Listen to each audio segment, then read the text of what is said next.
तेलंगाना में गुज़िस्ता 24 घंटों में 2,579 केसेस रिपोर्ट होने के बाद कोविड-19 के मुतासिरीन की तादाद 1,08,670 हो गई है। आज 52,933 सैंपल्स को टेस्ट किया गया है, जबकि जुमला अब तक के 10,21,054 सैंपल्स को टेस्ट किया गया है। इसी मुद्दत में 9 लोग मरे हैं। इसी तरह मरने वालों की जुमला तादाद 770 हो गई है। रियासती महकमे सेहत के मुताबिक जीएचएमसी लिमिट से 295 केसेस आई हैं, जबकि आदिलाबाद से 34, भद्राद्री कोत्तगुड़म से 53, जगतियाल से 98, जनगांव से 46, जयशंकर भूपालपल्ली से 12, जोगुलंबा गदवाल से 47, कमारेड्डी से 64, करीमनगर से 116, खम्मम से 161, कुमरम भीम आसिफाबाद से 10, महबूबनगर से 69, महबूबाबाद से 81, मंचिरियाल से 104, मेदक से 42, मिर्चल मलकाजगिरी से 106, मुलुगू से 16, नागर कर्नूल से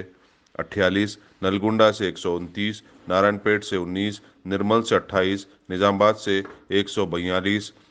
पेदरपल्ली से 85, राजन्ना सिरसिला से 59, रंगारेड्डी से 186, संगारेड्डी से 30, सिद्दीपेट से 92, सूर्यापेट से 78, विकाराबाद से 23, वनापर्ती से 56, वरंगल रूरल से 31, वरंगल अर्बन से 143 और यादाद्री भुवनगिरी से 44।